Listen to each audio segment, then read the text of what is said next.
For centuries, they have roamed the earth. Fearsome creatures of the night, endlessly seeking to satisfy an unyielding hunger. A, B, C, D, E, F, G, H, I, J, K, L, M, N, O, P. They don't turn into bats. Crosses don't work. You want to kill one? You drive a wooden stake right through his heart. That's odd. You've got new teeth coming in. What? Who are you people? You're in the middle of a war that's been raging for the better part of 1,000 years. A blood feud between vampires and lichens.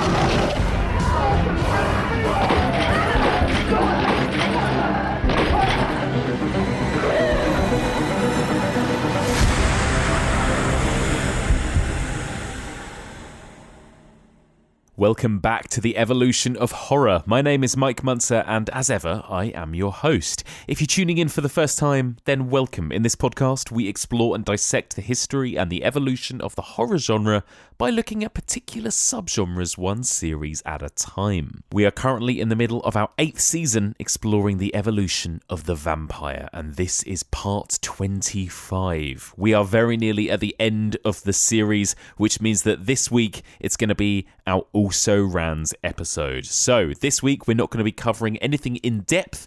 Instead, we are just going to be rattling through a list of additional vampire movies and vampire recommendations which you can check out. So nothing in this episode will be spoilerific. They will just be short, sharp, quick-fire, spoiler-free recommendations. So joining me as ever for our Also Rans extravaganza, the man who's seen pretty much everything. His love for lesser-known trashy B-movies is exceeded only by his love for writing terrible puns in his Letterboxd reviews.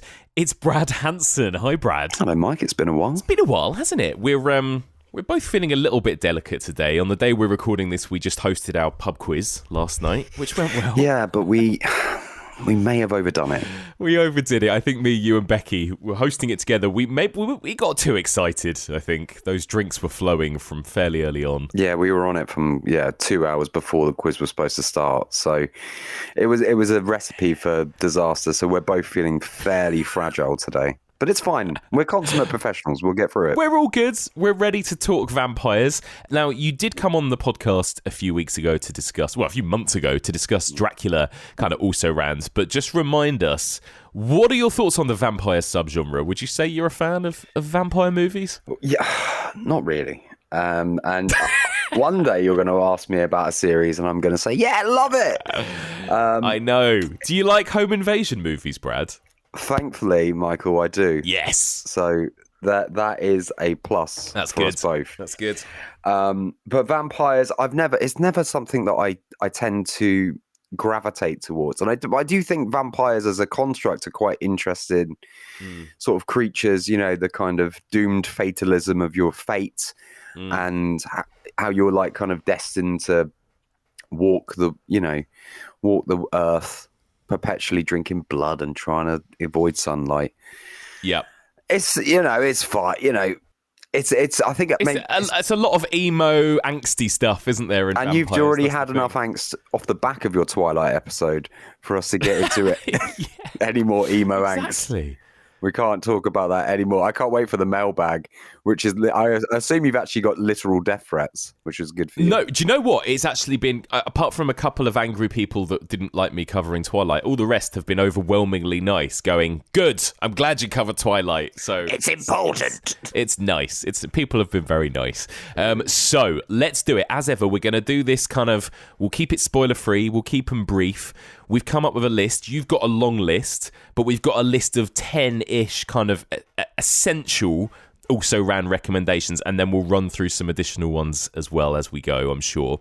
We'll go chronologically. You can tell us a little bit about each film, and then I'll try and find where people can watch it, in the UK at least. So, Bradley, what is the first vampire movie on your list?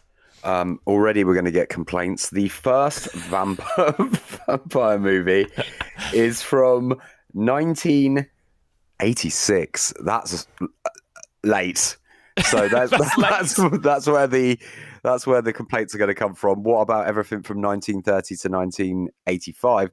To which I will always, as I've said many times, get your own fucking podcast if you don't like it. We're going to talk about Richard Wenk's Vamp. Did you ever have one of those nights? Hey, where are we going? Doesn't matter. What counts is that you're my buddy. My day didn't start off too well.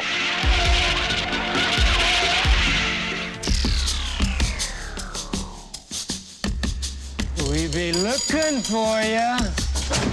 Are we jumpy tonight? And then it got worse. We're here. And then... Gentlemen, I give you Katrina. You're just what I'm looking for.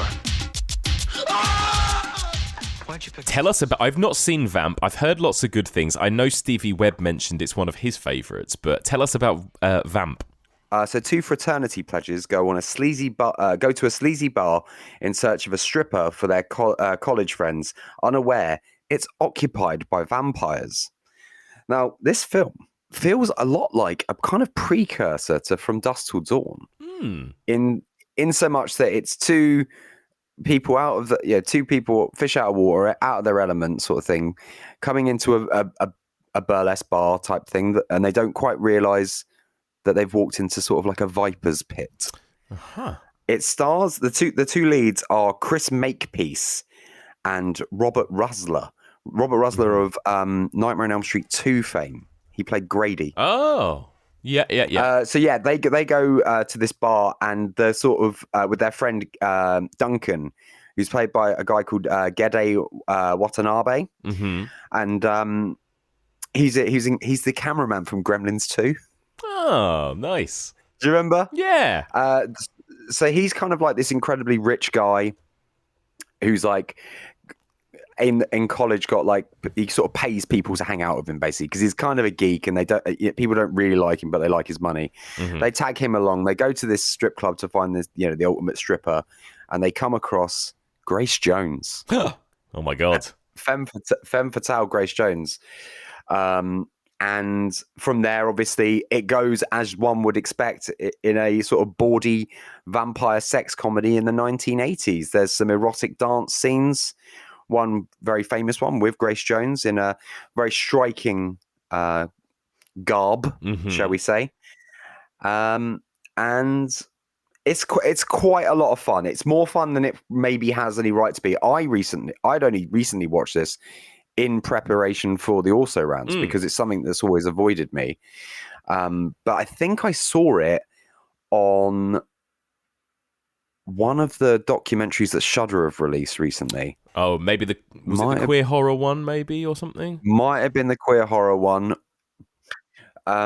Because I think it was one of the first. I think when I saw it, it was actually Gede Watanabe kind of praising the film for not treating him like a token Asian character, that kind of 80s Asian character that everybody sort of did. Yes. I think he was talking about how the film let him be a person. It might have been In Search of Darkness too. Okay, yep. Off the top of my head. But that's how the film kind of first got on my radar, that they but it was a film that allowed an Asian character to not be that horrible kind of ridiculous caricature stereotype, and he was incredibly proud of that when speaking about it. Nice. But it's a fun, campy, kitsch, 80s, sexy vampire comedy. You can't really go wrong. Love it. Yeah, I've heard a lot of good things about it. I will check it out at some point. So that is Vamp from 1986, and if you're in the UK, you can stream that on Prime Video and also on the Arrow video channel as well. So there you go. Plenty of places to see it. All right, what's next on your list? We're going only a couple of years in advance. Ken Russell's The Lair of the White Worm. There is a legend of an ancient evil. Something's been found in Stone Rig Cavern. A legend that no one would ever believe. Legend has it that Stone Rig Cavern was the lair of the Downton Worm. Unless, of course, it came right up and bit him.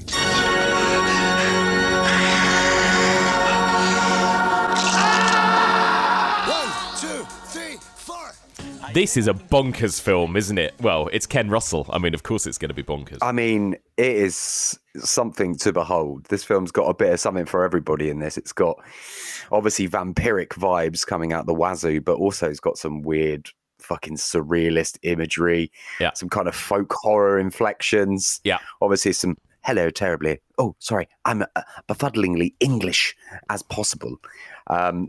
In the remote corner of England's Peak District, a mysterious skull is unearthed. But even weirder is that Lady Sylvia steals the skull for use in worshipping, very erotically, her pagan god, the White Worm, who hungers for the taste of virginal flesh. Or virginal. Love it. Virginal flesh. Love it. It's very English, this film, isn't it? Like you said, it's got Hugh Grant, it's got Peter Capaldi as well. It's a fun and mad little It's got film. some mad people in it. Yeah. It feels like a bad acid trip, but that is obviously because it's a Ken Russell movie, and this guy has made loads of weird, bonkers, surrealist movies, and I think this is like the perfect culmination of him meeting the 80s. Yes. This guy's been doing mad, weird shit since The Devils, and now we're 15 years down the line, and now society's moved on, and he's like, well, society doesn't shock as easy now. I can't, just make a nun fuck a charred bone. No. I got to make everything phallic, make it all penises.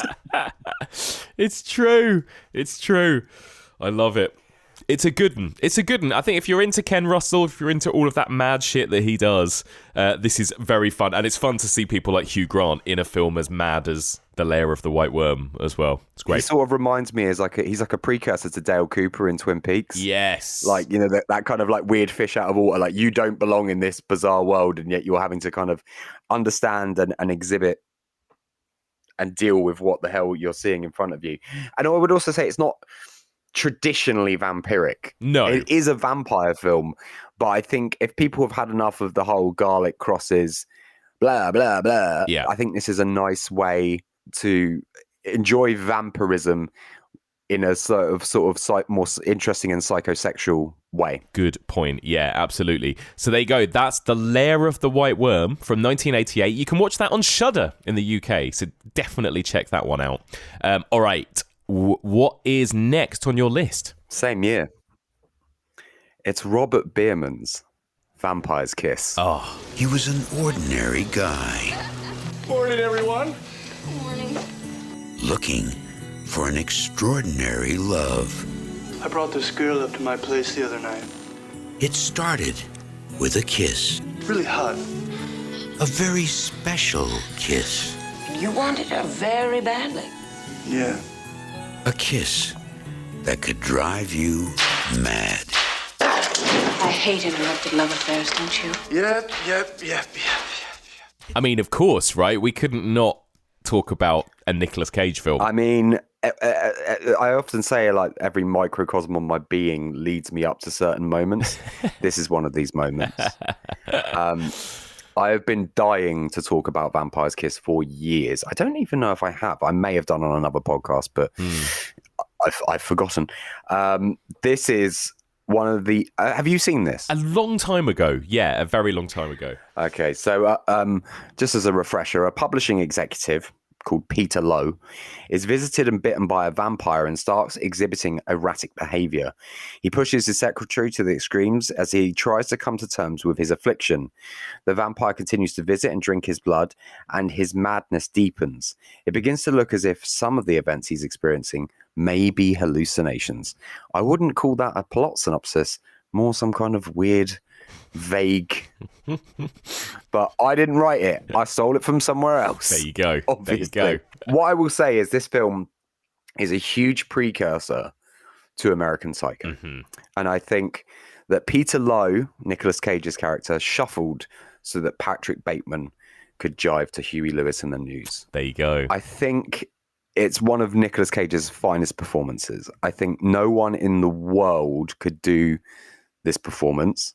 Only Nicolas Cage could be Peter Lowe in the way that Peter Lowe exists. It's just remarkable. It's so eminently quotable, and it's certainly one of the most memeable of his performances. It's one of the ones when you search Nicolas Cage gifs, you see a lot of the the teeth, bug-eyed, the teeth, the weird, A, B, C, D. You just put it in the right file according to alphabetical order. A, B, C, D, E, F, G, H, I, J, K, L, M, N, O, P, Q, R, S, T, U, V, W, X, Y, Z. Huh? That's all you have to do. But it's such a bizarre film because in one regard it is like a bawdy, once again like a bawdy kind of sexy comedy about some kind of schlubby workaholic that kind of comes under the spell of this enchantress, but at the same time it is kind of a serious sort of critique of the Reagan era of sort of greed is good, Gordon Gekko, yuppie politics, kind of culture, the yuppie culture. So it's kind of playful and fun, but it was also got quite an interesting sort of through line throughout it that's very cynical about this sort of like status driven, I only drink heavy mineral water and I work out 4 times a day. And as I say, these are all things that I think inadvertently led to American Psycho, because American Psycho was written 2 years after this film. Which is interesting, I think. Yeah. Well, I'm not saying like, because I've mentioned this theory before about American Psycho, and I told it to Lily, and she was like, "Yeah, but the book was out before that," and I was like, "It actually wasn't.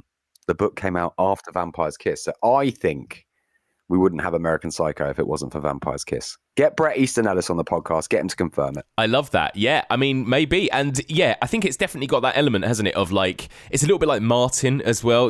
Is he a vampire? Is it psychological? Is it all in his head? That kind of a vampire film, I think. Yeah. Yeah.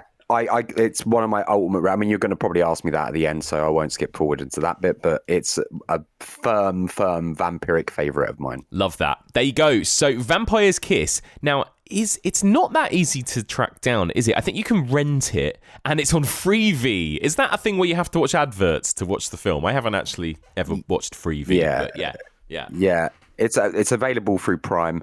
You have to put up with like 5 adverts throughout the film.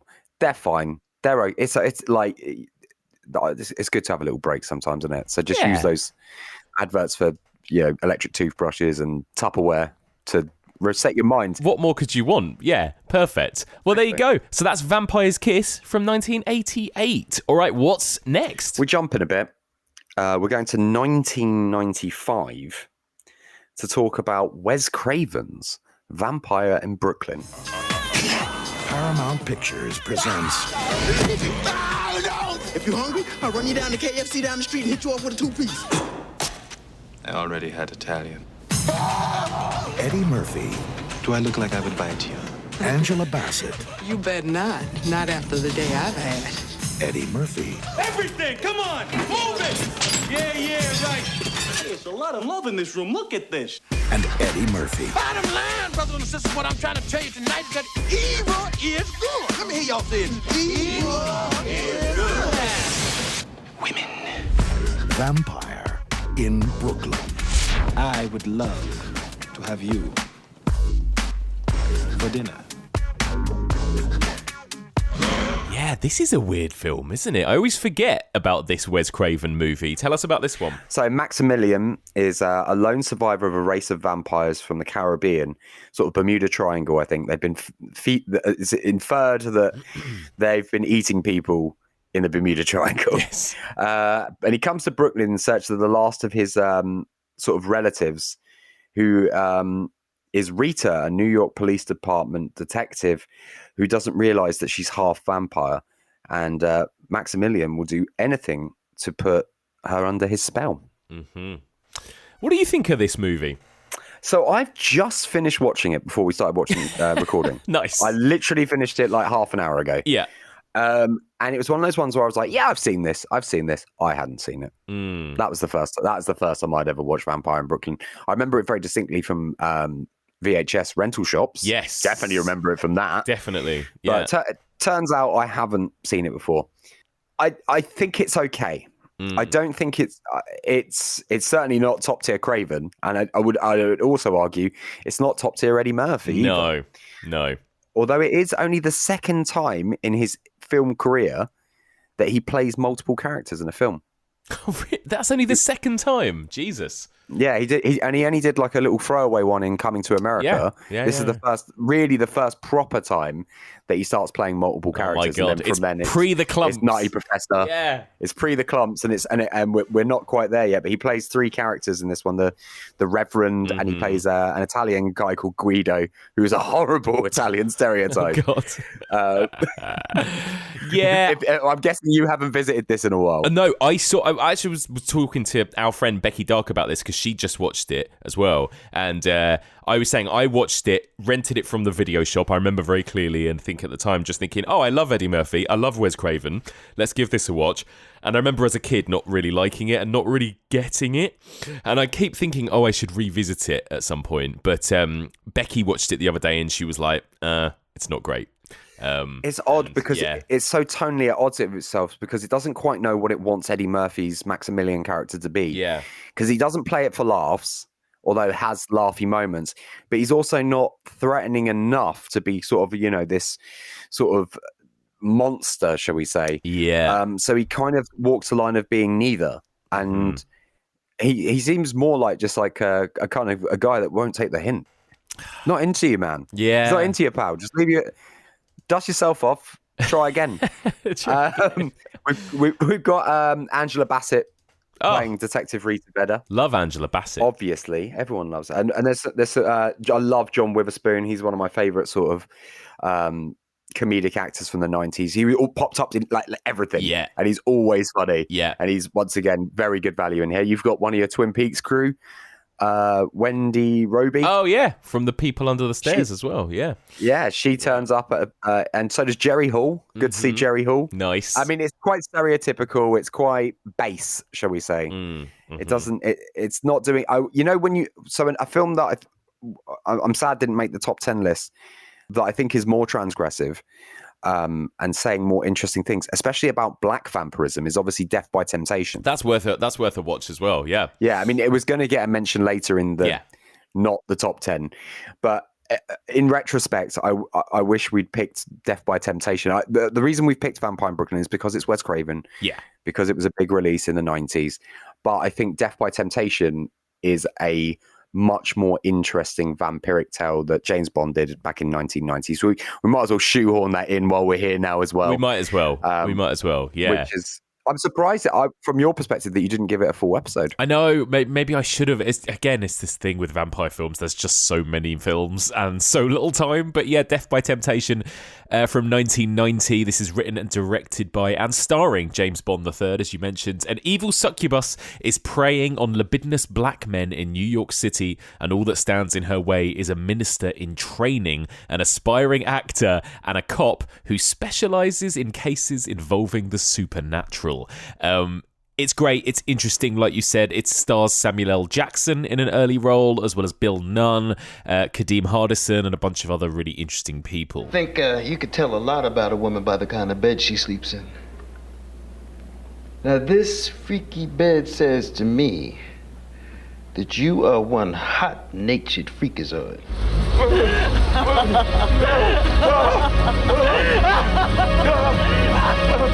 That woman, and I don't know why you can't see this, man, is crazy.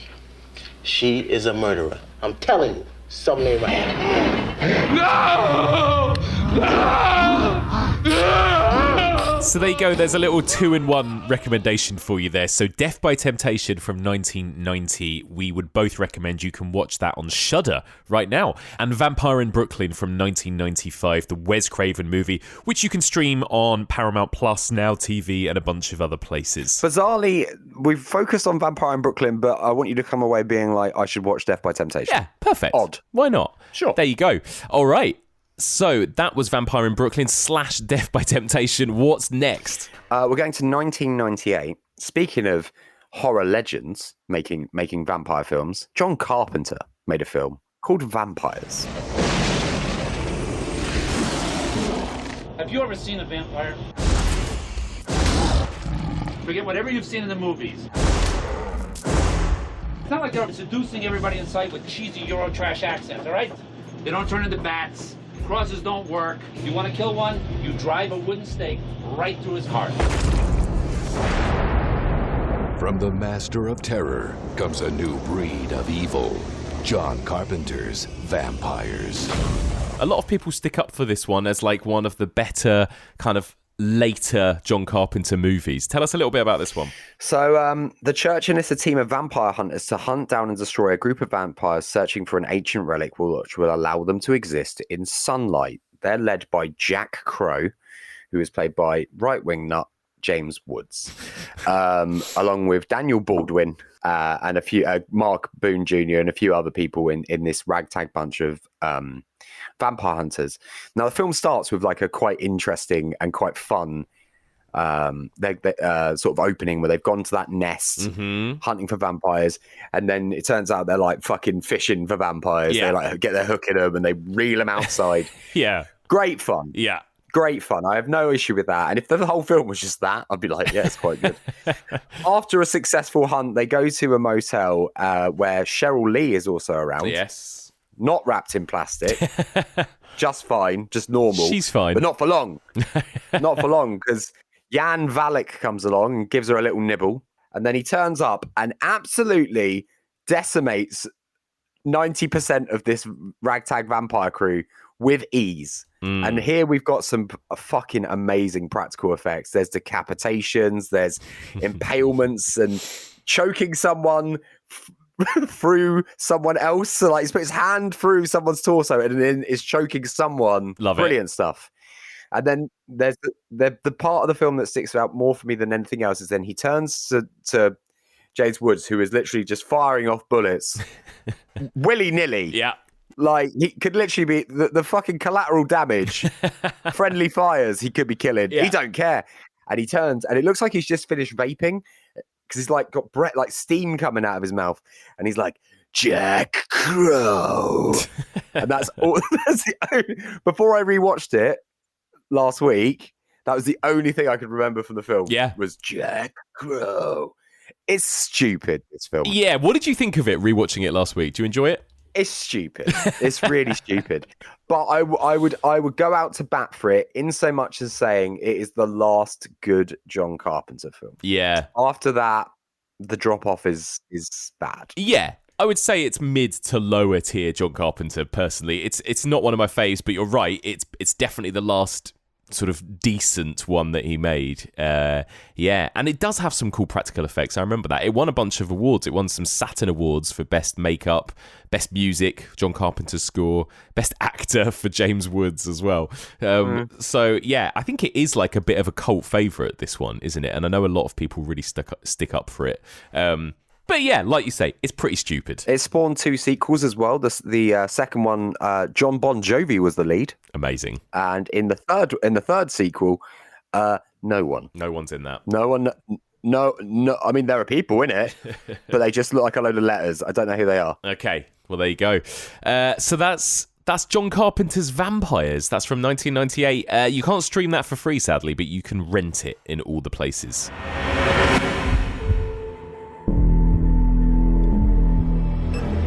Away. Are you speaking to me?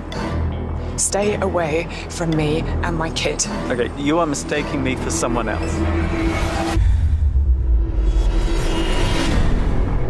I know him. I know what he's capable of. I've missed you so much. The life we made was perfect. Come after me. Come after my child.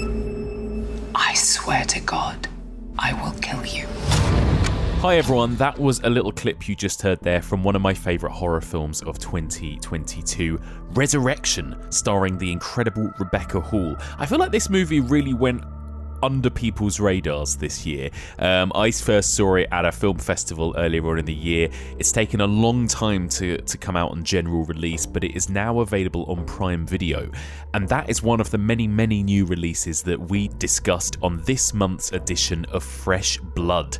Fresh Blood, as I'm sure many of you know, is our monthly review strand over on Patreon, available for $5 donors and upwards.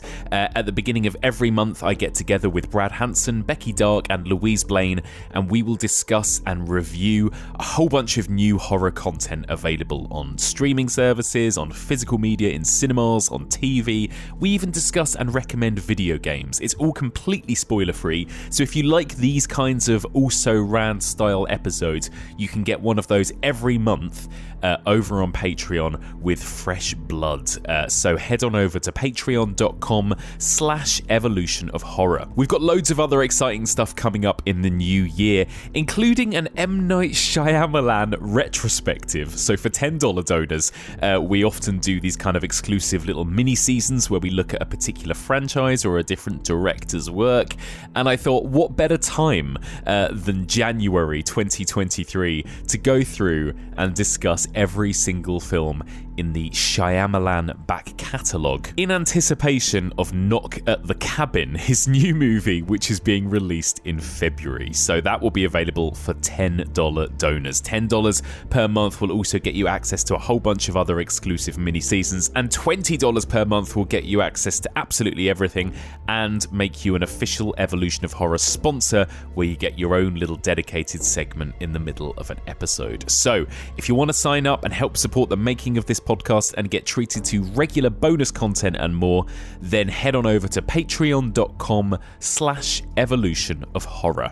Everybody who signs up also gets a very special shout out in the middle of a podcast as a thank you. So speaking of, I'm going to give everybody who signed up in the month of November a little shout out. So a big thank you to Steve T, Tracy Mayer, Michelle Nicole, Claire Wallace, Daniel Carlson, Brandon Guthrie, Addie H, Andy Smith, Arthur Stickney, Corey Chalmers, Kurt Braddock, Laura Pankey, David Stein, Jen, Eleanor Davis, Nicole, Adam Quinn, Matthew Rahim, Eric Anderson, Terry Kubsch, Carl Reiter, Devon Lewis Hipner, Jordan Davidson, Martina LaForce, Derek Schultz, Pat Out of Hell, Tom Price, Ash Rishi, Grant Jameson, Elias Lejean, Alvin Schultz, and James Powell. A huge thank you to all of those people for signing up in the month of November.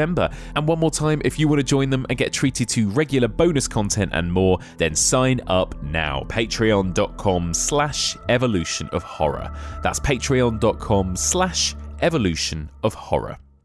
Okay, let's head into the second half of this week's Also Rans episode as Brad and I continue our list of additional vampire titles. So, we're halfway through our list of 10, and I thought, why not quickly pause? Now, I know we're going chronologically, we started in 1986, but we should just take a moment to mention a movie that a lot of people got cross with us for not bringing up in our Dracula Also Rans. So we're going to give it a little mention. I believe you watched this last week, but this is Blood for Dracula from 1974, starring the amazing Udo Kier. After Andy Warhol's Frankenstein comes... May I introduce Count Dracula? Andy Warhol's Dracula. Let me out tonight. No, not tonight. But I don't have the food I eat. They only have chicken, vegetables I've never seen before. I'm sure they have no virgin meat. It must be tonight. The girls are beautiful. They look so pure. So you gave this one a watch, right? Yes, you made me very aware of lots of responses to our Dracula Also Rans where people were like, there were a litany of films. They were like, why have you not done that? Yeah. But one that came out more so that we couldn't ignore it was Blood for Dracula. Mm-hmm. So being the diligent person that I am, I went out and I watched the film to see what all the fuss was about. Yeah. So this is also known as Andy Warhol's Dracula. Yes, This is the one that Andy Warhol produced. It's directed by Paul Morrissey. And in this iteration of Dracula, he's deathly ill. He's not very well. He's quite poorly. And he's employed his slimy underling Anton to travel to Italy in search of virgin's blood. Because if there were one set of people that weren't shagging back then, it were Italians, because they were too religious. There you go. That's what they say. They're welcomed at the crumbling estate of indebted Marchese de Fiore, who's desperate to marry off his daughters to rich suitors. But there, instead of pure women, the Count encounters incestual lesbians with vile blood and Marxist manservant Mario, who's suspicious of aristocratic Dracula. This film's quite fun, I will admit. It actually, I recently did a talk at a horror film festival about the history of vomit in cinema. Yes, and Blood for Dracula came up. Oh, really? Wow. When I was doing my research, because he feasts upon it's several times in the film. He feasts upon these would-be virgins who have assured him, "Are you sure you're a virgin? Are you a virgin?" And they're like, "Yeah." He has a little bite, and then he goes and literally vomits up all their blood into like the toilet, in the bathtub, and everything, everywhere. Because you can't trust these people. They are liars. They're all shagging each other all the time. Dracula hadn't seen Sallow. He didn't know what was going on. Mad stuff all the time. Wow, I love this. Yeah, this does actually look quite fun. And look at Udo Kier with his shirt off on the front cover as well. My goodness. Unbelievable stuff. And Udo Kier in this, I now know something. I know how Tommy Wiseau learned how to act. Yeah. His performance is a dead ringer for like how Tommy Wiseau exists in the world, let alone acts. It's insane. His proper, like, it's so weird. Oh. I kept expecting him to be like, "You're tearing me apart, Anton." Oh man, this does look really fun. And like we said, it's been brought up by a lot of listeners. I think it is a big favourite for a lot of people. I'm gonna have to check it out. It seems like it's quite difficult to track down, unfortunately. It doesn't look like it's streaming anywhere right now in the UK for free. You can get a Blu-ray, but that even looks quite rare, and it's on Amazon Marketplace for like 45 quid, which is kind of sad, but I'm sure people can find it if they want, right? I mean, I found it. There you go. and I didn't spend 45 quid, I can tell you that much. There you go. But that's such as my dedication to also rounds. And well done. As I've said, not a big vampire fan, so obviously I hadn't seen it before, but I'm glad I did. Thank you for the recommendation, everybody. Oh, I'm gonna have to check it out. So there you go. So that's Blood for Dracula from 1974, which we omitted in our last also ran. So there we go. All right, let's go back to our main list then, into the second half of our list. What's next? It's the dawn of the millennia. It's 2000's Shadow of the Vampire. Ooh, yeah. Director F.W. Murnau had an obsession to create the world's most realistic vampire movie. Meet Count Orlok. The overture to our Symphony of Horrors. He dug up an actor. I'd like some makeup. Well, you don't get him. Who didn't just play the part. But you're not feeding. No, you're not drinking her blood. He lived it. This is a fucking ripper. It is. So this was directed by E. Elias Merhige, who I personally know from the absolute fucking nightmare that is Begotten. Oh, yeah. That weird, like... you don't know Begotten? I don't think so. Okay. Your life was a lot better about 30 seconds ago when you didn't know what Begotten was. Oh, God, what is it? Go and have a look at it. Get it up while I wax lyrical about Shadow of a Vampire. Begotten, 1990. Yeah. Oh, my God, what the fuck is this? Jesus Christ. It's quite fucked up. Oh my God. It's not good stuff. Fucking hell. Yeah, that looks like something dredged from someone's nightmares, just looking at pictures. So I think Begotten is, although we're getting a little off topic here, is basically like a version of God creating the world and sort of killing himself. Mm-hmm. It's odd. It's a very odd one. So anyway, this guy then decided to do a bizarre sort of meta horror film about the making of Nosferatu. So it's based on Monreal. He makes a Faustian pact with a literal vampire. Yes. So this is implying that Max Schreck is an actual vampire. Yes. Which could be true. Could be true. Yep. To get him to star in Nosferatu. So Monroe is played by John Malkovich, and Max Schreck is played by Willem Dafoe. Brilliant. And we've also got appearances from Udo Kier, Carrie Yules, Eddie Izzard, a veritable who's who of cool people. Love it. And I adored this film when I saw it. It's been a few years since I saw it. It's a really fun sort of meta horror, but kind of dressed up in traditional gothic darkness. Yeah. Like it knows what it's doing. It's playful, but it's also still quite genuinely tense and terrifying and nightmarish. Yeah. And as I say, the cast is wonderful, and Willem Dafoe as Max Schreck is something quite to behold. Really good. Yeah, I really liked it as well. And this was like almost, I was thinking about giving it its own proper deep dive discussion at some point. Maybe pairing it with Nosferatu originally was my thought, but then I just didn't get time to cover it in the end. But it is great.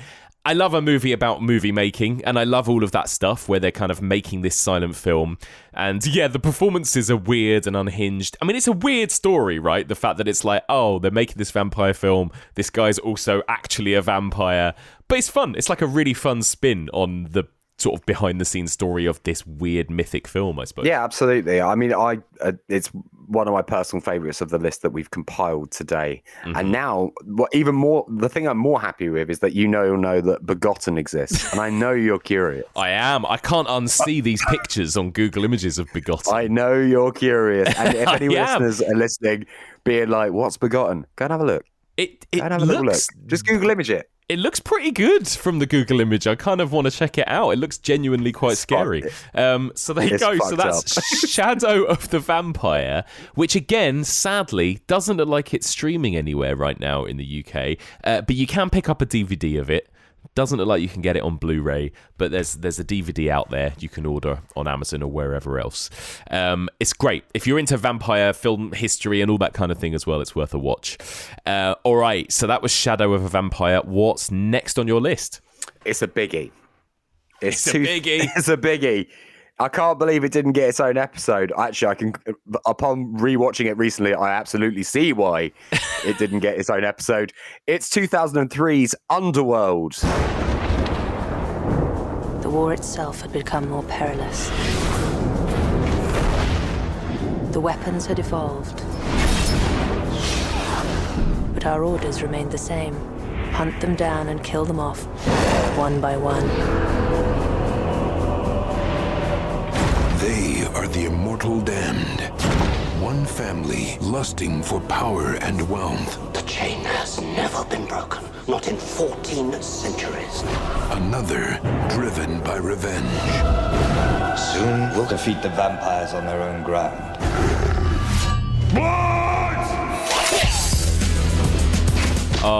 We have had a couple of listeners who were quite upset that I didn't cover Underworld and the Underworld films. And I will say it is entirely for selfish reasons, because I think these films are really boring and I just did not want to have to sit through them all again. I just don't get the love for Underworld. I don't get it. I mean, it's definitely rolling off the coattails of The Matrix and Blade kind of put together. It's another one where they went into Cyberdog in Camden and just was like, well, that's the entire wardrobe budget blown. It's fucking boring. Honestly. So boring, these films.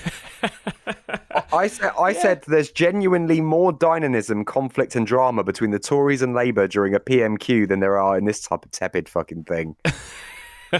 Not to get political. I didn't say one thing either way there. I'm just saying. But they do remind me of like dueling parliamentary parties. Like the vampires, the Lycans and the vampires remind me of the Tories and Labour, because it's all just petty, fucking stupid squabbles and one-upmanship with no clear direction as to how to improve the situation. Yeah, it's boring, isn't it? And it's got that awful kind of mid-2000s look where everything looks a bit blue and grey and washed out. It's really boring to look at. The dialogue and the writing is not very good. Like the action as well, it's that thing, I talked about this with Blade, but it's that thing where someone walks in a leather jacket and pulls out 2 pistols and everything goes slow motion. Yeah, and you know, it's I'm done with it. I don't like it. There are so many dumb things in this, right? So she's at the beginning, you see them all perched up on the top, sort of looking for werewolves. And they're like, we're the death dealers and we're damn good at it. And then they proceed to fuck up dealing with 2 werewolves in the most catastrophic way. They don't get either of them. Yeah. And then they end up with like human casualties. And now they find obviously Scott Speedman, the Corvin, the guy that could be a vampire and a werewolf at the same time. Yeah. Obviously, he's involved in it at this point. But I just love that they're like, for centuries, we've been so good at keep catching the lichens. And then they immediately fuck up the one we watch. It's like, well, which is it? Which is it? Obviously, the chemistry between Kate Beckinsale and Scott Speedman, I've seen more chemistry between 2 wet logs than between 2 fucking people. Honestly, the most sexless shit I've ever seen. That's what it is, isn't it? It's so sexless. Honestly, Twilight is sexier than Underworld, I think. It is so sexless. It's got Michael Sheen in it. He's good. You know, as with Twilight, obviously. He brings a bit of life to it. Bill Nighy as well, exactly. It's got some good people in it, but it's just... And I've never seen any of the sequels. Have you watched any of the others? I've seen all of the sequels, yeah. Right. And does it get better? Are there any highlights throughout the series? So if I remember rightly, I didn't think Underworld Evolution was terrible, but I may be remembering that incredibly wrong. Then they had Underworld Rise of the Lycans, which I think was like a period one. That one was shit. Then there was Underworld Awakening. That one was bad. And then recently, 2016, they had Underworld Blood Wars, which I have actually logged on Letterboxd. 1 star, so very good. Oof. Very good.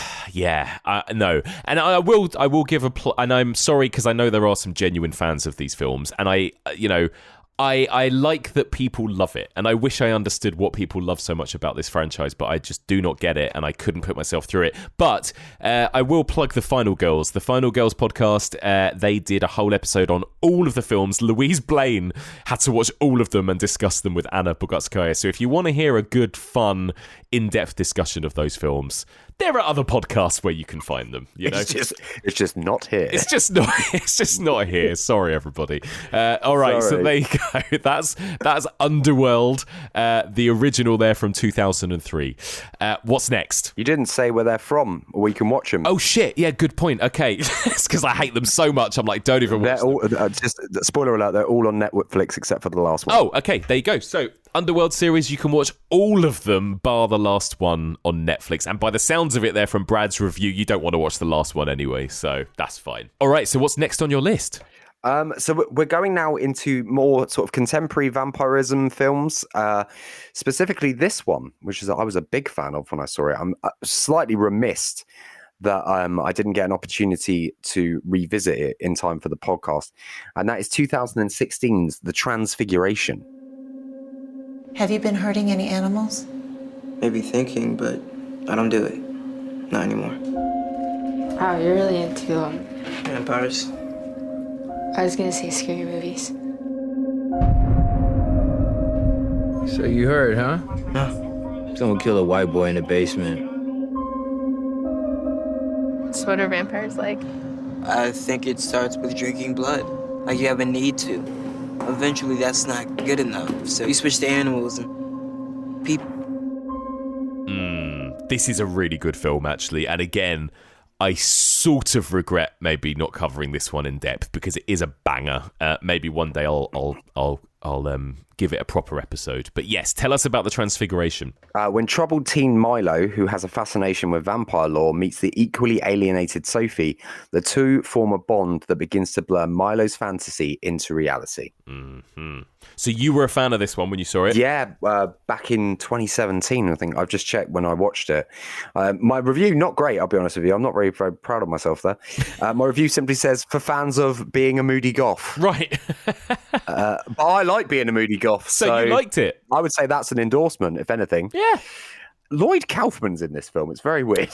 And Larry Fessenden. Yeah. As like little cameos. Very weird. Yeah, it has we talked about this a little bit on our episode where we did Habit, but there is a there is almost a bit of a Larry Fessenden kind of vibe about this movie as well. But it is doing some quite interesting things with the vampire subgenre, this one, isn't it, I think? Yeah, because it's grounding it in a much more of a reality. Yeah. In so much so that sort of like Let the Right One In started, the kind of social realism vampirism. Yeah.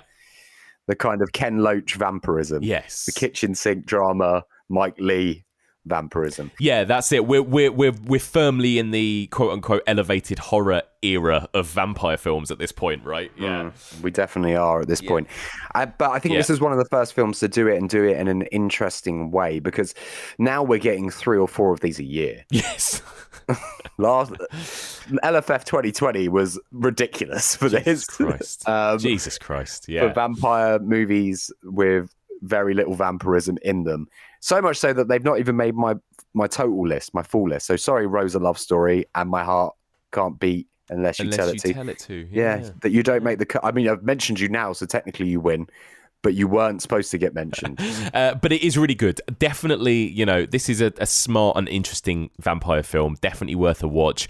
You can stream it on Mubi. Well, there you go. You know what type of a film it is because it's on Mubi, this one. It's on a grown-up streamer. It's a grown-up film, isn't it? It tells you everything you need to know. So that is The Transfiguration from 2016. All right, what's next? We must be coming up towards the end here right now. We're at our penultimate. This is 2019's Bliss by Joe Bagos. Oh, yeah. I started painting again. I don't know, something came over me and then it all just started pouring out of me. I don't even remember doing it. Like you blacked out? It was like I was possessed. I mean, that's good, right? Yeah, it's great. Tell me, Des, do you think it was the bliss or the blood? Whatever you gave me, just let me know so I can kick it with something else, because I am not well.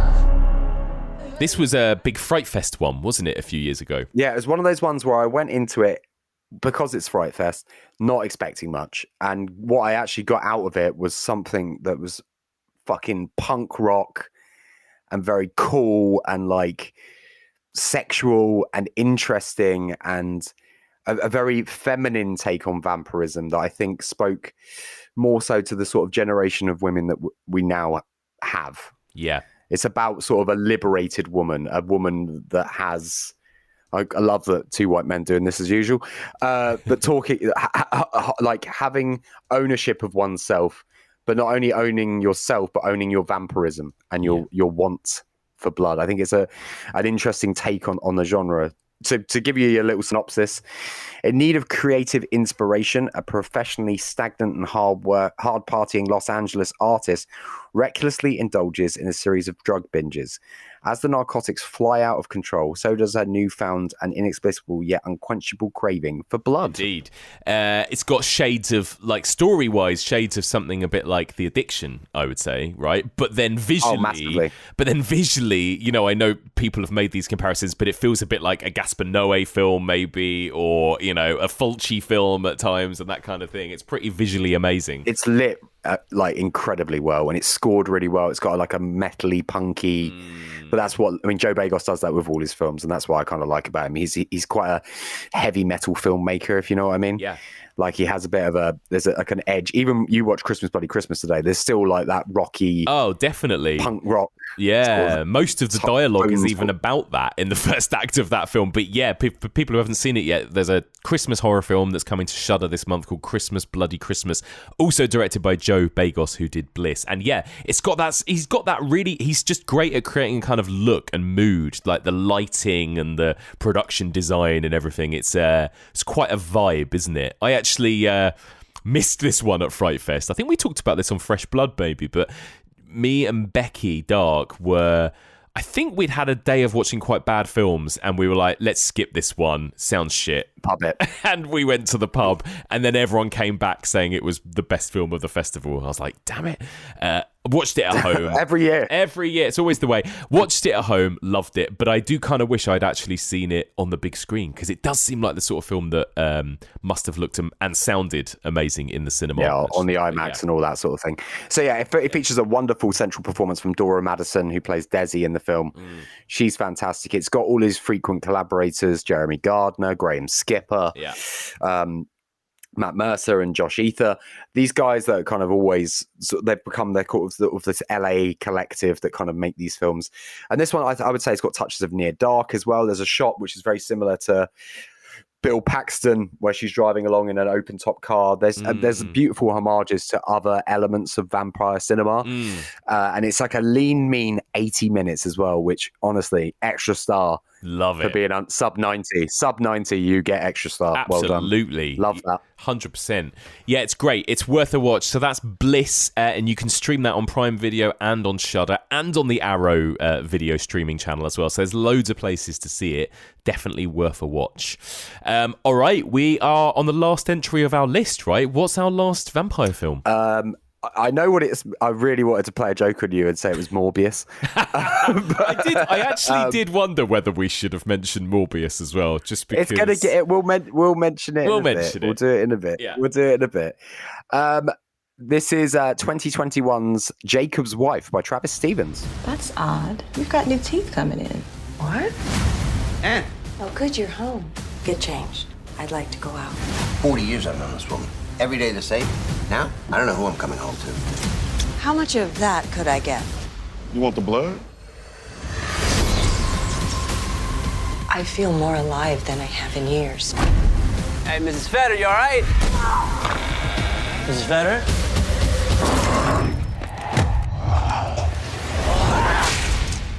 So, Jacob's Wife is about the housewife of Jacob. Yes. Jacob is played by Larry Fessenden, but more importantly, for all involved, Jacob's wife is played by Barbara Crampton. Barbara bloody Crampton. A fresh blood and South by South, a fresh blood like mainstay crush. Yeah. For those on Patreon that have been following Fresh Blood for the near year that it's been on, we'll be coming up to our anniversary. Yeah. It's very exciting. Barbara Crampton has become a source of four-way lechery. Yes. Yeah. It's not safe. No. It's not safe from any angle. No. We all have feelings. We all have feelings about the amazing Barbara Crampton. Love her. And she's genuinely great in this film as well, isn't she? She's so good. This is, I think, one of her tour de force performances. Yeah. I think this is a performance that's a lot braver and a lot more interesting than a lot of the roles that sometimes she gets lumbered with, especially more recently since You're Next. Yeah. Yeah. There's some truly beautiful and transgressive moments in Jacob's Wife, and it's great when you look at the film and how the film's even titled and captured that it's about Jacob's wife. It's about ownership over, but it's actually about this sort of liberation, and it could be, interpreted as a sexual liberation or generally an emotional liberation from this kind of uptight housewife who finds this kind of new lease of life in death, effectively. Yeah. And she is remarkable in it, and there's some wonderful special effects and practical effects in this film. Travis Stevens, I think, is a really interesting filmmaker who I think is going along the Neil LaBute sort of line of things, where all his films sort of center around gender.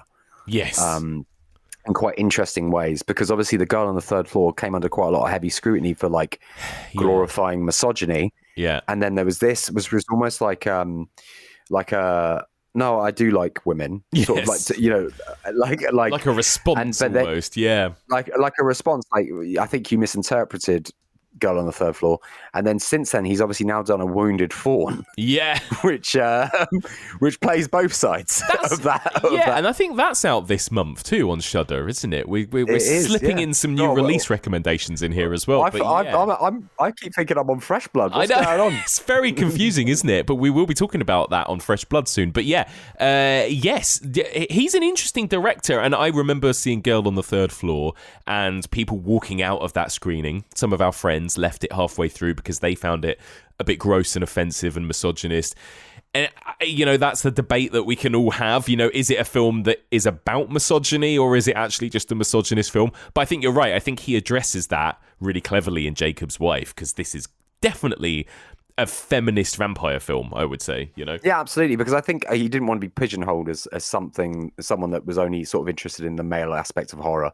Yeah. And I think he's now, over the course of the 3 films that he's made in quite quick succession, kind of addressed that balancing in a quite interesting way. And I think, as I say, someone like Neil LaBute, who loves to play around with gender roles and this kind of thing, I think Travis Stevens is maybe someone that's interested in following along that same school of thought. Definitely. Also, it's one of the few vampires that has the kind of Nosferatu 2 front teeth rather than the fangs. the proper Noras, the classics. So there you go. It's a banger. So that is Jacob's Wife. Let me find, where can people see that? Is it Shudder by any chance? Let's have a look. Yes, so that is Jacob's Wife, and you can watch that right now on Shudder. That's a big recommend. Okay, well there you go. So that is our list of 10. I'm going to run through them quickly again. We're going to start with Vamp from 1986, then Lair of the White Worm from 1988, onto Vampire's Kiss, then Vampire in Brooklyn / Death by Temptation. That's a double recommendation there.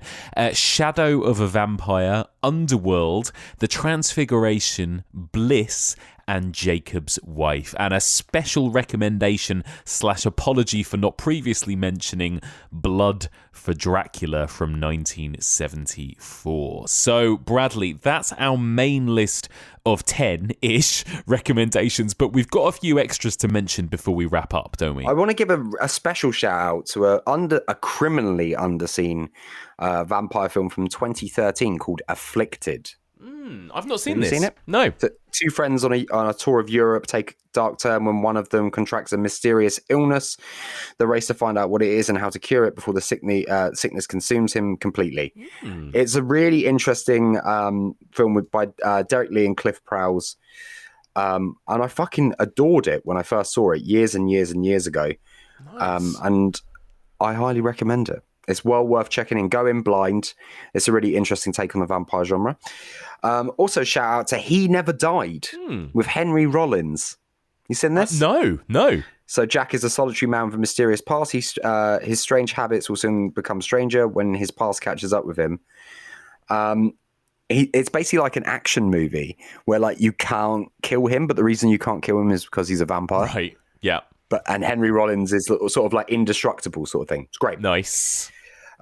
Less great, but a lot of people seem to like it, is Neil Jordan's Byzantium. Yes, and actually, again, I got a couple of comments and emails from people. I'm going to read some of these emails in our feedback episode at the end of the series, but a few people asked, where was Byzantium? But again, I don't remember it being that good.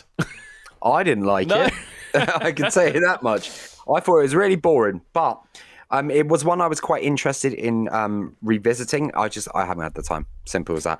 But it is available on Freevee if you're interested. And it's Neil Jordan, of course, who made Interview with the Vampire. So it's his next vampire movie after that, and it's kind of interesting. It comes from good stock. Yeah. Yeah, sure.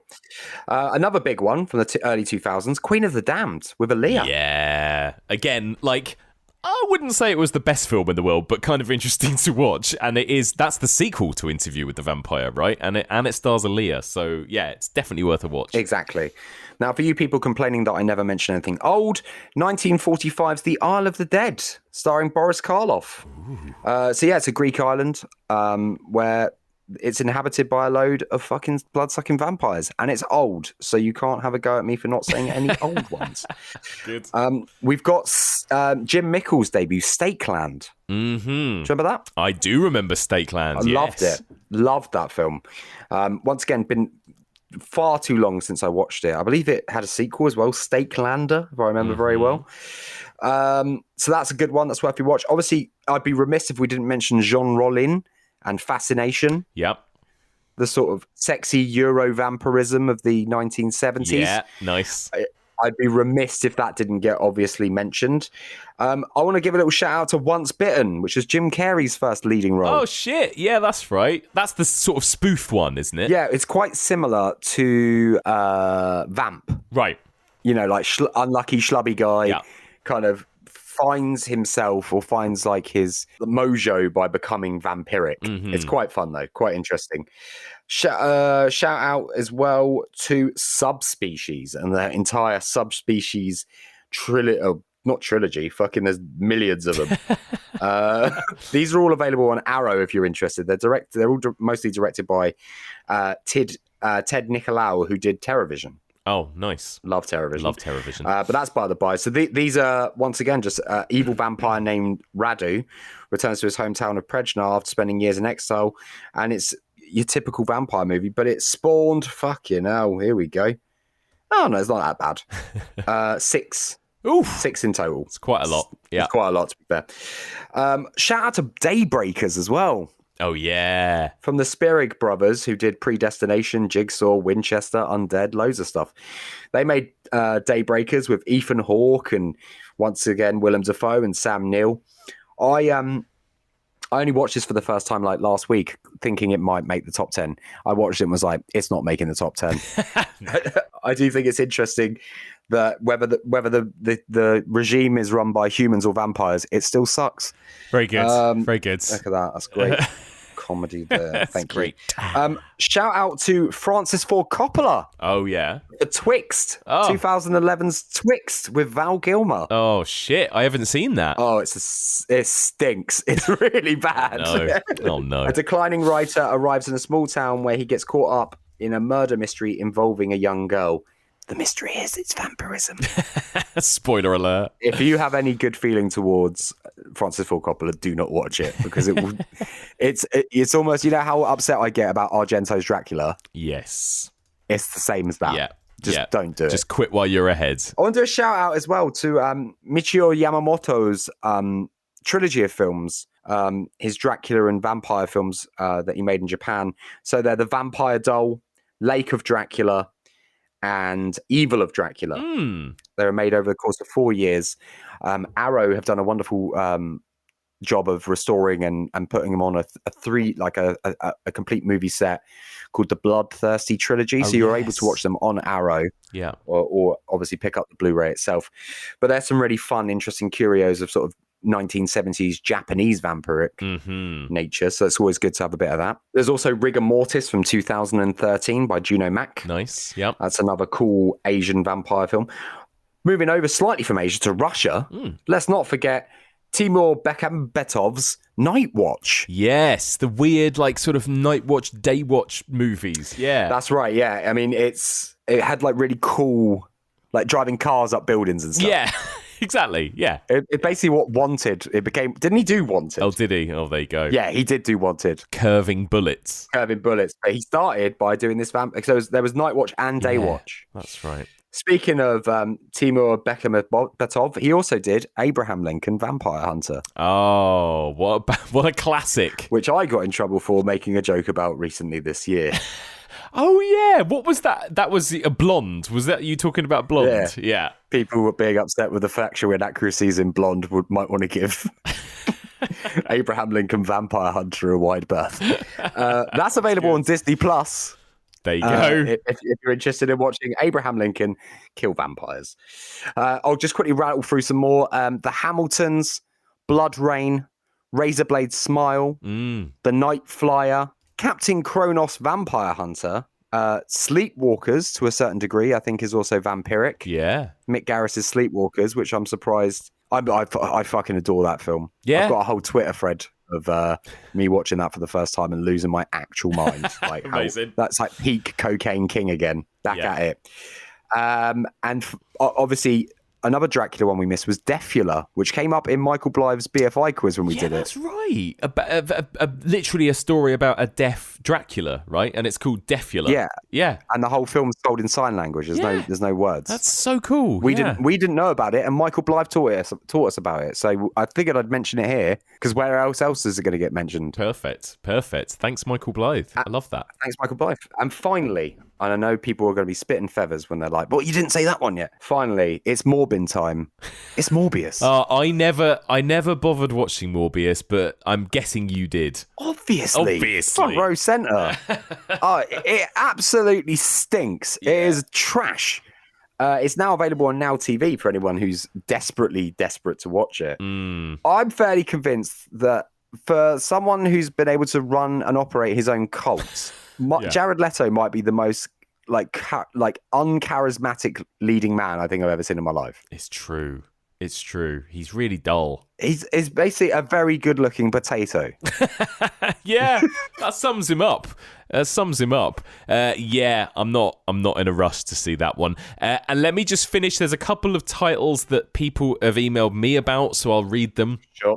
A lot of people have mentioned Roman Polanski's 1967 sort of homage, The Fearless Vampire Killers, also known as Dance of the Vampires. I think it stars Sharon Tate as well, which is probably where he met her, I think. So yeah, that, I mean, if you want to check out an early Polanski movie, that is one you can check out. Another one that I've seen a few people mention is Valerie and Her Week of Wonders from 1970. Yes. Czech kind of folk horror vampire movie, right? Which again, I haven't had the chance to see yet, but I've heard amazing things. People love that movie. So if you want something a little bit more deep cut, search that one out and check out Valerie and Her Week of Wonders. I've had loads of people recommend that one to me. Thanks for covering up a few of my glaring omissions. Those were two quite big omissions there, to be fair. Two big omissions, but they've all come from the listeners, not from me. So thank you to the listeners there. That's it. So I was going to finish, of course, by asking you, what's your big number one pick out of all those ones we just recommended? Why are you even asking me? It's clearly going to be the Nicolas Cage one, isn't it? It's it's Vampire's Kiss. Yeah, 100%. I adore that movie with every fibre of my being. As I say, wonderful performance, a fun take on vampirism, and as I say, maybe a catalyst for the American Psycho. Not my place to say, but maybe. I love that. That's really interesting. That's a good one. If I had to pick one, I'd probably say The Transfiguration is worth a watch. Although Bliss, you could do a lot worse than Bliss. But they're two fun ones, sort of more contemporary ones that I do think are both underseen. Yeah. So if more people watch them because of this, great. That's always handy. There you go. Well, Brad, thank you so much. We did well there. We rattled through a lot in quite a short space of time. But I'm sure people on Patreon will hear you again very, very soon on Fresh Blood, possibly even this week on Fresh Blood when this goes out. But in the meantime, where else can people find you and more of your stuff out there online? You can find me on all the channels. So Instagram, Letterboxd, and Twitter while it's still not on fire. At Had Branson. Amazing. Brad, thank you very much. Thank you, Michael. And that's it for this week and our Vampire Also Rans. A big thank you for listening, and as ever, a huge thank you to the brilliant Brad Hanson. So please do get in touch with us, drop us an email and let us know, what did we miss out? I'm sure there's stuff that we missed, and I'd love to hear from you guys. So please do get in touch. You can email me, evolutionofhorror@gmail.com. You can also find us on all the socials, Twitter, Facebook, Instagram, and Letterboxd. And if you want to discuss this week's episode with fellow listeners, join our Discord or join the discussion group. That's the Evolution of Horror discussion group, which you can find on Facebook. You can find this podcast in all the usual podcast platforms, and if you get a spare moment, I would be so grateful if you could drop us a little rating and review on Apple Podcasts or whichever podcast app you use, as that really helps us get discovered by new listeners. Okay then, on to next week, and there's just one final pairing of incredible vampire titles left to cover. Two that weren't mentioned in this week's Also Rans because we are saving them till last. Next week, we're going to be talking about one of my favourite horror directors from the last 10 years, the man who made vampires scary again, Mike Flanagan. In the first half of next week's episode, I'll be joined by Rihanna Dillon to discuss Dr. Sleep. And in the second half of the episode, Layla Latif will be joining me to discuss the wonderful Midnight Mass. Join us next week for all of this and more on the Evolution of Horror.